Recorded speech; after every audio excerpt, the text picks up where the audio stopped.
What's going on, Internet? Welcome to another episode of Nerdtastic. I'm Sean, and joining me today is Parker. Hey, what's going on? So you went to a little event about a week ago called UMG, and I've never heard of UMG.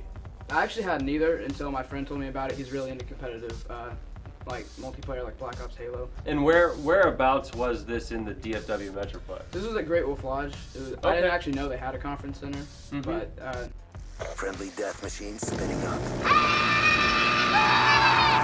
they'd have two like super long tables that were just like divided into like 4 monitors, and then they would play the other side of 4 monitors. Okay. So that was half the room. And then on the other half of the room, they had a giant monitor with all the big teams in their games. Not a lot of other things to really do there. It's more just about the competitive gaming scene and being a part of that. Yeah, there wasn't really like a convention side to it. They had some like effective gum, I think is what it's called. It was like a neural gum that made you like more relaxed and stuff.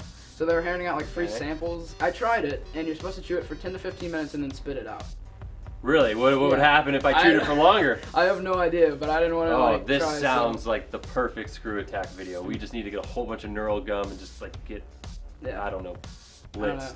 Yeah, that was the one thing. It wasn't approved by like the FDC. Of course not, so yeah. I was like, oh, great. Yeah, so sure. And that's the wristband there? You're still rocking the wristband? Wristband. All right, Yep. cool. Yeah, I think everyone there was pretty much just a Black Ops 2 player.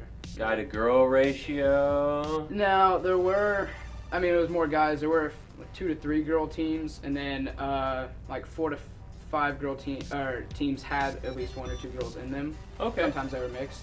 That's But cool. I mean, you would always know when there's a girl there because it'd either be a giant crowd, you're like, oh, it's either a girl or there's a screaming match going on between the teams. There was a lot of yelling and name calling. But it's like a testosterone contest? A little bit. They're throwing down? Yeah, especially on like the minor teams, the ones that like didn't have their jerseys and stuff. They were just, because anyone can enter.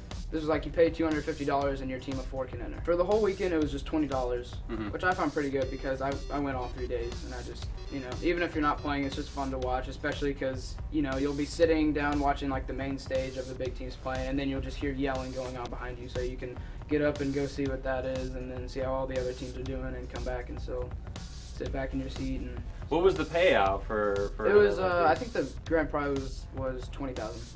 Wow. So there you have it, ScrewAttack. That's Parker's opinion on UMG events. We'll put a link to the website in the description. Be sure to let us know in the comments what you'd like to hear us talk about in the next episode of Nerdtastic. Until then, I'm Sean. I'm Parker.